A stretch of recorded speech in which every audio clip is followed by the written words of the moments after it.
মামাস ক্রিয়েশনে সকলকে স্বাগত জানিয়ে আমি এখন থেকে একটা নতুন সকালে একটা নতুন ব্লগ নিয়ে হাজির হয়ে গেলাম। And good morning everyone. তো আজকে দেখতে পাচ্ছ একটা ব্লগটা আমি স্টার্ট করছি এক বেশ রেডি হয়ে গাড়ির ভেতরে। তো ব্যাপারটা হচ্ছে যে আজকে আমরা ভোরবেলায় বেরিয়ে পড়লাম মায়াপুরের উদ্দেশ্যে। আমি, মা, বাবা আমরা তিনজনে যাচ্ছি আজকে মায়াপুরে। এটা বলতে পারো একটা ওয়ান ডে ট্রিপে যাচ্ছি।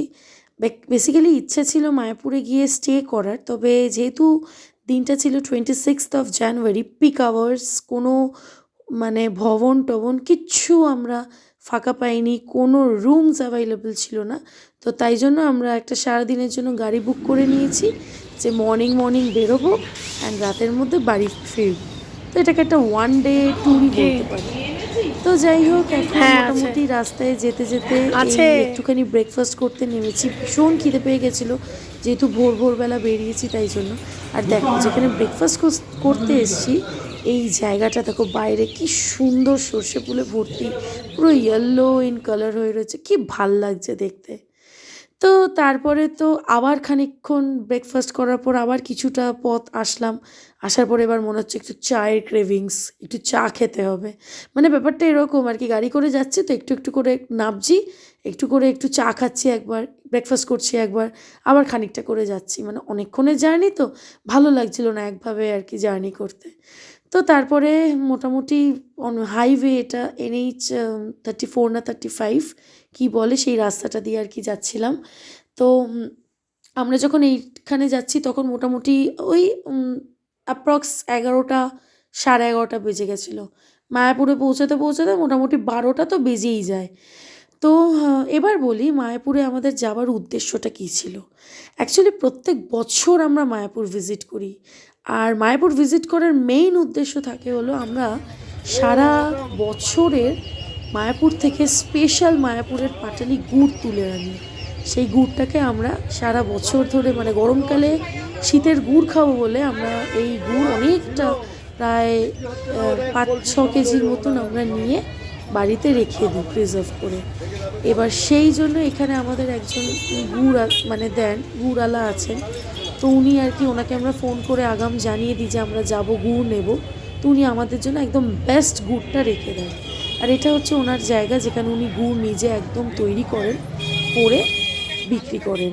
তো এনার সাথে আর কি আমাদের বহু বছরের আলাপ। তো ওই জন্য ফোন আমরা কথা বলে ওনার সাথে সমস্ত কিছু ফাইনাল করে রাখি। তো আমরা বেসিক্যালি গিয়ে থাকি বলে ওই জন্য আগে গিয়ে খেজুর রস খেতাম ভোরবেলায়, তারপরে গুড় নিতাম। তো এবারে আর সেটা করতে পারিনি, তো জাস্ট গুড়টাকে নিয়ে চলে এসেছি। আর এখানে ওনার গুড়টার মারাত্মক টেস্ট। আমার মায়াপুরের এর আগে একটা তোমাদের সাথে ব্লগ শেয়ার করা আছে, তো সেই ব্লগে তোমরা দেখতে পারবে ওনার এরকম ব্লগ আমি আরেকবারও শেয়ার করেছিলাম। তো যাই হোক, গুড় টুর নেওয়ার পর একটু চলে আসি মন্দির দর্শনে। তবে এবারে মন্দির দর্শন করতে গিয়ে ভেতরে আর মন্দিরের আমি ঢুকতে পারিনি।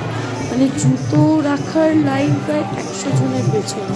আর সেদিনকে ছিল বিভৎস এত রোদ, কি যে জুতোর লাইনে দাঁড়িয়ে জুতো খুলে আবার মন্দিরের ভেতরে গিয়ে দর্শন করা, সেটা আমাদের পক্ষে হয়ে ওঠেনি আর কি। খুবই শরীরটা টায়ার্ড লাগছিল। তো তাই জন্য বাইরে থেকেই প্রণাম করে ওনাদেরকে, ভগবানকে বললাম ক্ষমা করো, তোমার ভেতরে গিয়ে তোমাকে আর দর্শন করতে পারলাম না, তবে এই যে বাইরে থেকে তোমার দর্শন করে গেলাম। তো তারপরে যাই হোক, প্রচণ্ড ভিড় দেখতেই পারছো এখানে। তো তারপরে গোটা মন্দির চত্বরটা ঘুরতে এখন আর কি মন্দির থেকে আমরা বেরিয়ে যাচ্ছি।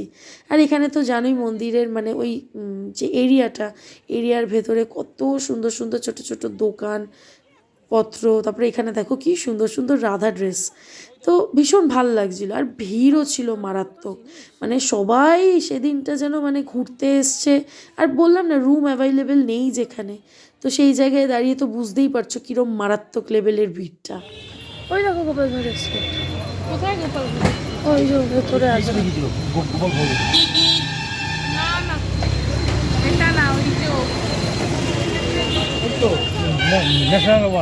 হ্যাঁ ওই তো এটাই। তো যাই হোক, তারপরে আমরা মায়াপুরের মন্দির থেকে আমরা সিধা চলে আসলাম হলো গাড়ি নিয়ে ঘূর্ণিতে। তো ঘূর্ণি আমাদের সকলের কাছে খুবই চেনা পরিচিত একটা জায়গা। সেটা হচ্ছে যেখানে আর কি মাটির পুতুল তৈরি হয়। তো এখানে একটা দোকানে ঢুকলাম, ন্যাশনাল অ্যাওয়ার্ড পাওয়া এই দোকানটায় সমস্ত ধরনের মাটির জিনিস এখানে মানে বিক্রি হয়। তো কিছু কিছু জিনিস আছে যেগুলো হচ্ছে নট ফর সেল, জাস্ট এগুলো বোধহয় এক্সিবিশনেও গেছিলো। বাট এখানে একটা প্রবলেম ছিল কি, ফটো তোলা যাবে না। তো এই ভিডিওটা অনেক কসরত করে তোমাদের সাথে শুধুমাত্র তোমাদের সাথে শেয়ার করব বলে এই ভিডিওটা আমি তুলতে পেরেছি, নাহলে এই জিনিসগুলো তোমাদের সাথে আমি শেয়ার করতে পারতাম না। তো যাই হোক, এখানে অ্যাকচুয়ালি আমি এসছিলাম গোপাল ভাঁড় আর গোপাল গিন্নি কিনতে। যদিও বা গোপাল ভাঁড় আমার কাছে একটা আছে, বাট গোপাল ভাঁড়ের গোপাল গিন্নি আমার বাড়িতে মিসিং।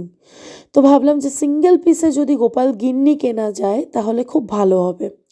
এবারে অনেক খোঁজ খবর লাগিয়ে সিঙ্গেল পিসে কেউ গোপাল গিন্নি আমাকে দিচ্ছে না। তো অগত্যা আমাকে আবার সেট ধরেই কিনতে হলো। আর আপনার কাছে কামধেনু আছে? হ্যাঁ,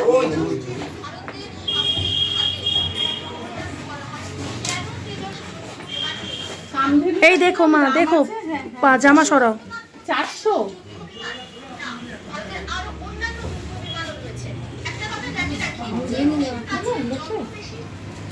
উনি তোয়ে করছে তো, দেখেছি তো।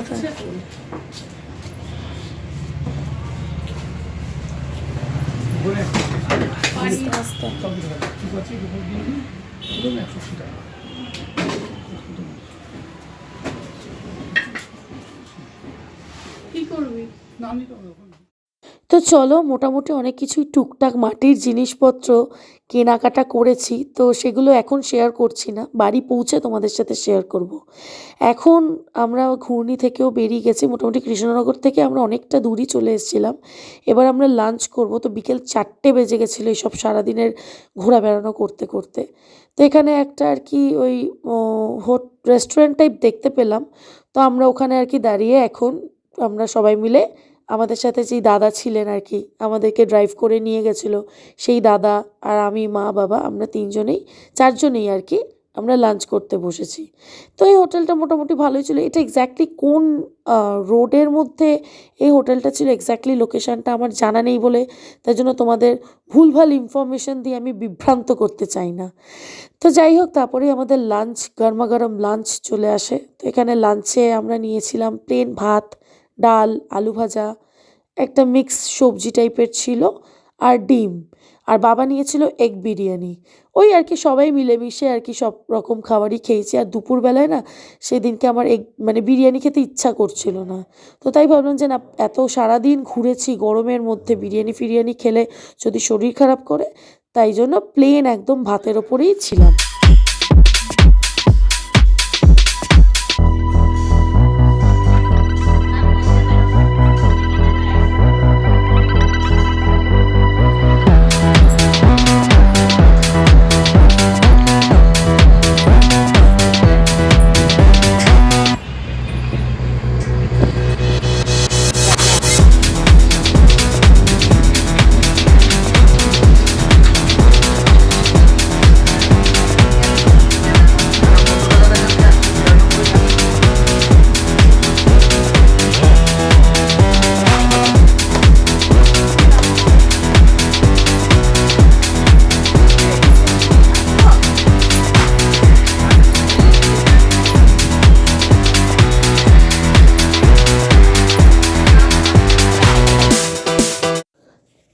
তো চলো, লাঞ্চ কমপ্লিট করে আমরা এখন গাড়িতে উঠে পড়ছি বাড়ির উদ্দেশ্যে।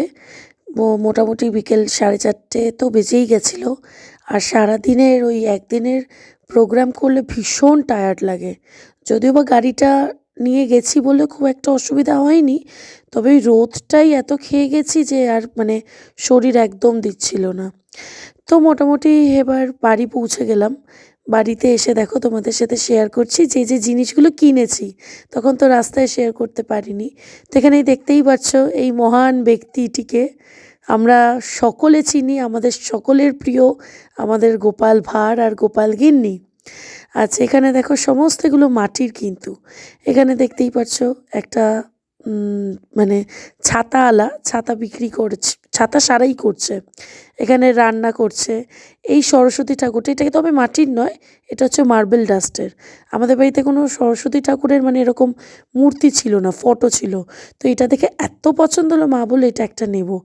আর এই স্প্রিং লাগানো সেই বুড়ো বুড়ি দুটো, আমাদের আগে একটা এরকম স্প্রিং লাগানো বুড়ো বুড়ি ছিল, তবে ওটা নষ্ট হয়ে গেছিলো, তাই জন্য এটা দেখতে পেলাম, এই একটাই পিস পড়েছিল, তো সেই স্প্রিং লাগানো বুড়ো বুড়ি দুটোকে কিনে আনা। আর এই গোপাল ভাঁড়ের সাথে গোপাল গিন্নিটা মানে এত ফেমাস যে কি বলবো। আর এই দেখো, এটা হচ্ছে পুরো কৃষ্ণনগরকে তুলে নিয়ে বসে গেছি। এটা অ্যাকচুয়ালি ঋষিকে আমি গিফট করেছি। ঋষির ভীষণ গোপাল ভাঁড়ের শৌখিন। তো এখানে রাজামশাই, মন্ত্রী, গোপাল ভাঁড়, গোপালগিন্নি আর বাড়ি গোপাল ভাঁড়ের একটা বাড়ি। আর বাড়ির ওপরে দেখো কি সুন্দর আবার একটা হনুমানও বসে আছে। তো এইটা আর কি আমি আমার শ্বশুরবাড়িতে সাজিয়েছি, ঋষিকে আমি গিফট করেছি। তো আমাকে জানিও এই কটা জিনিস কেমন লাগলো তোমাদের। ভীষণ ইউনিক, ভীষণ সুন্দর। আর ওই গোপাল ভাঁড়গুলো তো একদম মানে অ্যানিমেটেড কার্টুনে যেটা দেখায় ঠিক অ্যাজ ইট ইজ সেরকমটাই বানানো। তো চলো, এবার তো দেখতেই পাচ্ছ ভ্লগটা এন্ডের পালা। সারাদিনের একটা ভ্লগ তোমাদের সাথে শেয়ার করলাম। তো কেমন লাগলো অতি অবশ্যই সেটা জানাতে ভুলো না। আর ভালো লাগলে কি করতে হয় সেটা জানো। ভালো লাগলে তাও বলে দিচ্ছি, do like, share and subscribe to my channel. আর নতুন ভিডিওর অপেক্ষায় থেকো কিন্তু।